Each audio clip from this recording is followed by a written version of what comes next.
Ok, donc voilà, deuxième partie sur les nombres relatifs. Alors on en est à la page 3 de ce pensum. Et le titre, c'est les mots des relatifs. Alors le mot là, c'est le pluriel du mot mal. Et il y a des voilà, donc il y a plusieurs problèmes, il y a plusieurs mauvaises choses avec les nombres relatifs qui les rendent un peu bizarres, un peu complexes à comprendre au début. Donc ça c'est, je fais la liste des choses un petit peu malheureuses avec ces nombres et avec ces notations surtout. Donc voilà. Donc il faut bien admettre que le symbole qu'on appelle le tiret ou le symbole moins donc et le mot négatif sont à la source de pas mal de problèmes chez les élèves, donc voilà, de ce que j'ai pu en observer. Donc voici quelques observations à ce sujet. Alors, premièrement, on dit que les nombres à gauche de 0 sont les nombres négatifs, mais ils sont les négatifs de qui? Voilà. Donc cette qualification négative a certainement le mérite ça reflète leur mode de fabrication. Je vous avais parlé de la main qui était imprimée sur le sable. Donc la main sur le sable, c'est bien le négatif de la vraie main. Et dans ce cas, le négatif de l'empreinte sur le sable est bien la forme de la vraie main. De sorte que si les nombres à gauche de 0 sont bien les négatifs des nombres à droite de 0, alors les nombres à droite de 0 sont aussi les négatifs. Les nombres à droite de 0 sont les négatifs des nombres à gauche de 0. Okay. Donc je vous laisse éventuellement relire ça tranquillement pour voir de quoi se parle, et puis sinon vous pouvez me poser des questions là-dessus, c'est assez profond quand même. Ok, ensuite deuxièmement, euh, dire négatif pour ces nouveaux nombres et moins pour leur tirer, ça produit, qu'on le veuille ou non, une forme de crainte et de suspicion chez les élèves, et ça favorise en rien leur exploration, leur apprentissage. Et ces nombres, pourtant, ils sont tout aussi artificiels, hein, ils sont tout aussi abstraits que les anciens nombres. Euh, c'est juste qu'ils sont à gauche de 0. C'est tout. Donc voilà, il y a une connotation assez négative, clairement, pour les nombres négatifs, et ça rend les choses parfois un peu rebutantes. Dans notre progression de la gauche vers la droite, sur la droite des nombres, le nombre négatif, il vient avant 0. On est d'accord, hein? Moins 2, ça vient avant 0. Et c'est la raison pour laquelle on dit que le nombre négatif, il est inférieur à 0. Donc inférieur, c'est parce qu'il vient avant. Mais faites attention ici, ça ne veut pas dire que le négatif d'un nombre soit forcément inférieur à 0. Par exemple, le négatif du nombre moins 8, ça vaut 8. Et pourtant, 8 n'est pas positionné à gauche de 0. Okay, je répète. 8 est le négatif d'un nombre, en l'occurrence de moins 8. Et pourtant, 8 n'est pas inférieur à 0. Donc, dire négatif d'un nombre, ça peut vouloir faire croire que le nombre, il est toujours à gauche de 0, ce qui est faux. Donc, à négatif d'un nombre, on préférera, et c'est ce que je vous avais proposé lors du sous-chapitre 3, à négatif d'un nombre, on préférera l'appellation opposé d'un nombre. Donc, l'opposé de 8, c'est moins 8, ça vous aviez assez bien compris, mais l'opposé de 8 vaut 8. Donc, on a une écriture de cette nature ici, voilà, 8 est bien l'opposé de 8. Donc, avec opposé, normalement, ça va un peu mieux. Ok, et un quatrième mal. Lorsqu'on préfixe, lorsqu'on met devant les nombres à gauche de 0 le symbole tiré, c'est pas pour autant, vous voyez, donc on écrit 0, ici on a moins 7, et c'est pas pour autant que les nombres à droite de 0 doivent s'écrire plus. Vous voyez, ça en fait, cette écriture-là, elle est fausse. En fait, ça correspond à rien. Et pourtant, on le voit souvent dans les livres et dans les cours. C'est un peu dommage. Donc, écrire plus 2 au lieu de 2, ça permet tout au plus de se convaincre que 2 c'est bien à droite de 0, ça permet de se convaincre que 2 c'est positif, que 2 vient après 0, que 2 est supérieur à 0, etc. Mais cette écriture ne correspond à rien en mathématiques. Je confirme bien que le symbole plus, c'est uniquement, en maths, c'est uniquement le symbole de l'opération d'addition entre deux nombres. D'accord? Donc écrire plus 5, ça correspond à rien. Vous pouvez écrire 0 plus 5 si vous voulez, ça c'est bien, mais juste plus 8, ça ne correspond à rien, et pourtant on le voit assez souvent. Ensuite, avec les 10 chiffres de notre système décimal et de leur virgule. Donc on est dans un système décimal en général, en Europe, et dans le monde maintenant quand même. On écrit les nombres de manière horizontale, avec ou sans virgule. Et maintenant, donc le symbole tiré, ça devient un nouveau symbole qui permet de produire l'écriture décimale des nombres. Donc voilà. On écrit donc moins 5,35, et donc ça c'est une écriture décimale d'un nombre relatif, et voilà.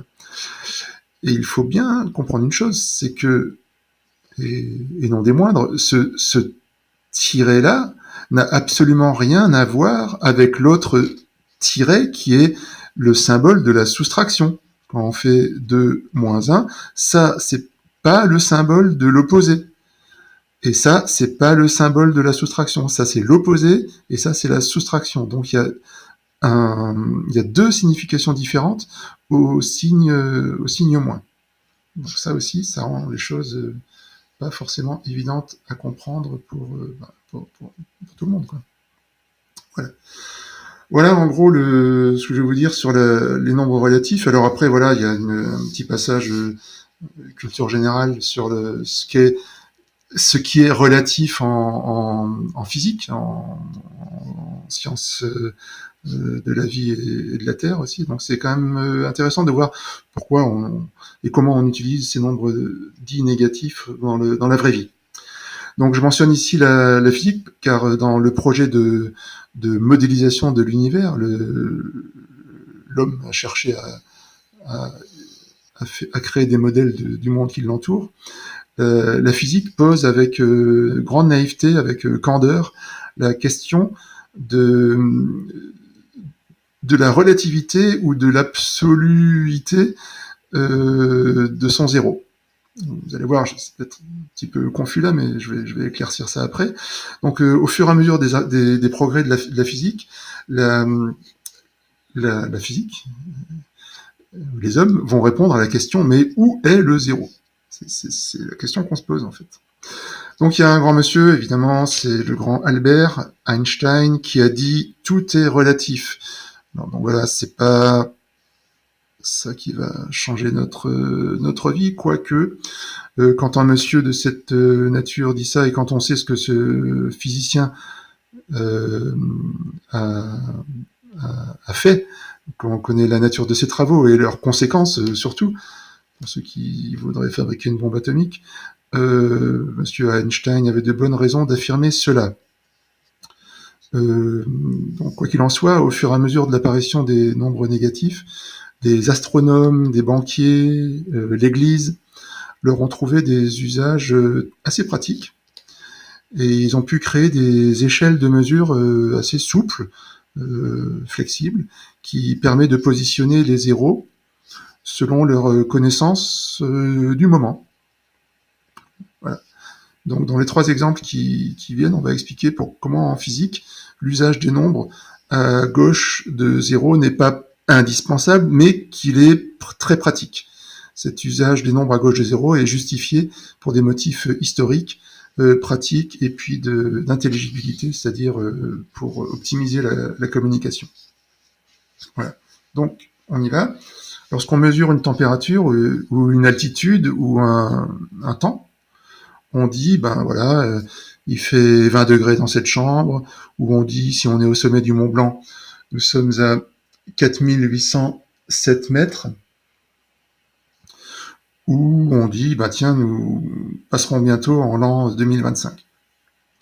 Ouais, donc ça c'est la température, ça c'est l'altitude, et ça c'est le temps. Voilà, donc il faut bien comprendre qu'en physique, donc, contrairement aux mathématiques et leur droite infinie qui va de moins l'infini à plus l'infini, en physique, en fait, il y a toujours un point de départ. Il y a toujours une origine. Vous voyez, le zéro, en physique, c'est donc toujours un nombre absolu. Et les mesures qui s'y rattachent, donc on mesure 4807 mètres, c'est 4807 par rapport à un zéro absolu. Et par conséquent, en physique, tous les nombres, y compris tous les nombres sont relatifs, ok, sauf le zéro qui est absolu. Voilà. Donc, si une seule question doit se poser, c'est de savoir si ces nombres sont placés sur une demi-droite ou sur un segment. Il faut savoir si on va de 0 à l'infini, en physique, ou si on va de 0 à quelque chose de fini, si on va jusqu'à 300 000 km, par exemple, d'altitude. Donc, savoir si l'univers est en expansion ou savoir si le temps aura une fin, ça, c'est des questions, voilà, de nature un petit peu philosophique, mais pas forcément. Donc, en attendant d'en savoir plus sur l'infinitude de la demi-droite, on va opter pour la demi-droite. Donc, on va placer les nombres 20 degrés, 4807 mètres ou 2025 sur une demi-droite graduée. Et la demi-droite des températures, la demi-droite des altitudes et la demi-droite du temps. Voilà. Donc, en physique, puisque 0 est un nombre absolu, on pourrait même mesurer en fait les températures, les altitudes et le temps avec les nombres déjà connus. On n'aurait pas besoin d'inventer des nombres négatifs. Et ces nombres pourraient se référer pas à un zéro relatif inventé par l'homme, mais à un zéro absolu qui existe dans l'univers. Par exemple, le zéro absolu de la température existe.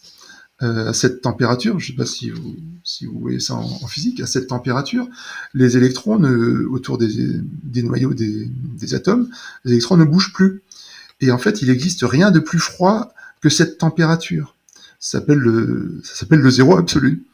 Et en utilisant cette échelle de mesure, qu'on appelle l'échelle de Kelvin, c'est un monsieur, Kelvin, un russe, je crois, vous regarderez sur Wikipédia, sur l'échelle de Kelvin, toutes les températures pourraient en fait s'exprimer avec les nombres déjà connus. Donc avec ces nombres qui sont sur la demi-droite, à droite de 0. Donc on pourrait dire, voilà, il fait 2 degrés Kelvin, il fait 5,37, il fait 1 872 229 degrés Kelvin. Et donc voilà. Donc le zéro absolu de cette échelle de Kelvin, ça se note 0 degré K. En fait, on met pas de degré, on met 0 K. Et l'échelle de Celsius que vous connaissez, alors ça c'est un autre monsieur qu'on utilise communément dans notre vie actuelle, courante.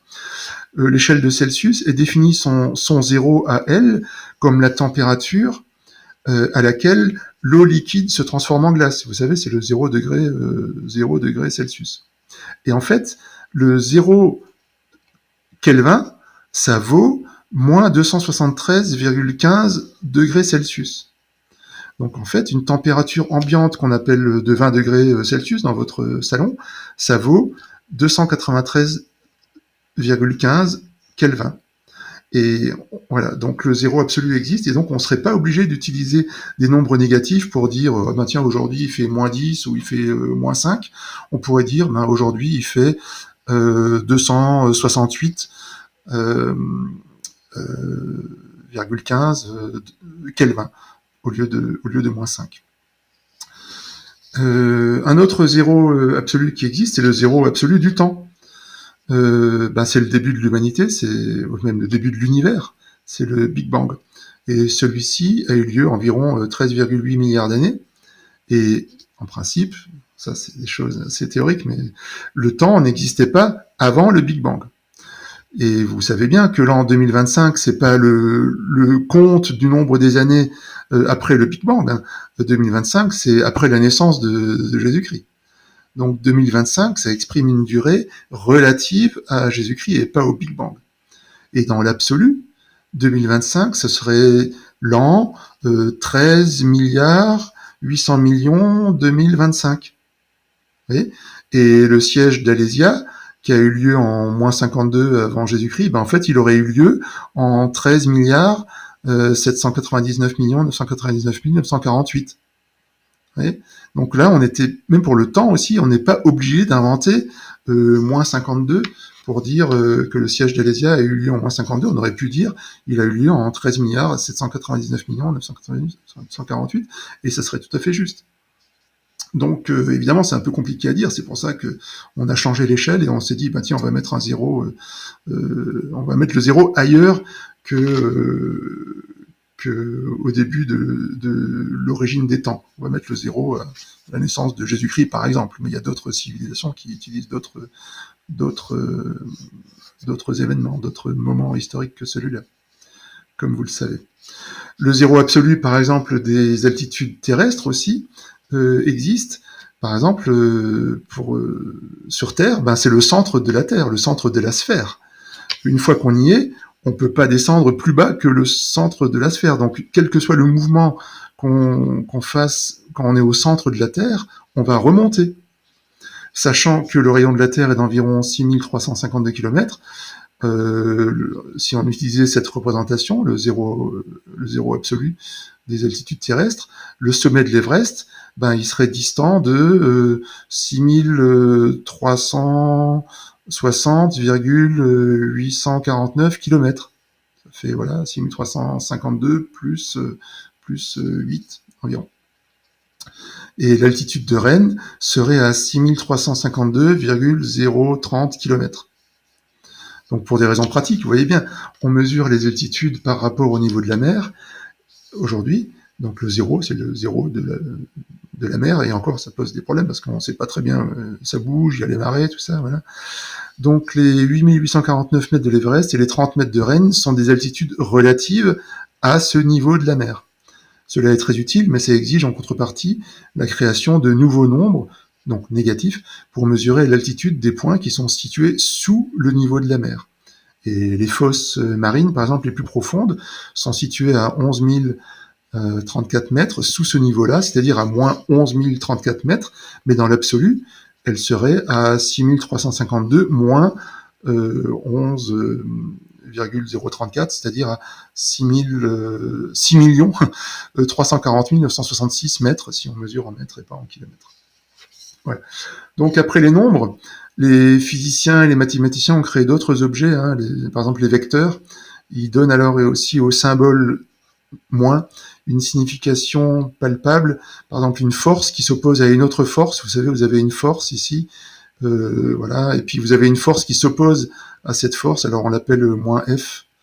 Voilà, donc c'est le signe moins comme sens opposé au sens d'une autre trajectoire. Donc vous voyez, il y a encore d'autres. La physique a utilisé le symbole tiret ou le symbole moins pour exprimer d'autres choses que des zéros absolus ou des zéros relatifs. Voilà. En conclusion, pour ce qui concerne les nombres et les maths justes, simples, un nombre, c'est l'expression d'une distance qui sépare un point d'un autre point. Au début, les nombres étaient situés sur une demi-droite, graduée, dont 0 était l'origine absolue, et de sorte qu'en fait tous les nombres étaient relatifs, sauf le 0 qui était absolu. Et au Moyen-Âge, les mathématiciens et les philosophes ont inventé des nouveaux nombres sur une nouvelle demi-droite graduée. On les appelle aujourd'hui les nombres négatifs. Et ces deux demi-droites ont en commun le point d'abscisse 0, et ce faisant, une droite graduée a été créée Et le fait majeur est qu'une droite est infinie par ses deux bouts, elle ne possède donc pas d'origine. Et le zéro sur la droite des nombres ne peut pas être l'origine de cette droite. Par conséquent, dans cet espace, le nombre zéro n'est pas un nombre absolu, mais un nombre relatif comme tous les autres. Et les opérations algébriques, donc les additions, les soustractions, les multiplications et les divisions entre tous ces nombres, donc les nombres connus et les nombres inventés, suivent quelques règles particulières que nous étudierons en classe cette année. Et voilà. Donc voilà, ce texte a été écrit le 16 décembre 2024. Nous sommes le 11 février 2025. Je le lis et je l'enregistre maintenant. Vous pouvez en faire ce que vous voulez. Le copyright est celui-ci, à condition de rediffuser ce copyright. Voilà, donc c'est libre de modification et de distribution, à condition que ce copyright soit redistribué lui aussi. Je vous remercie pour votre attention. À très bientôt.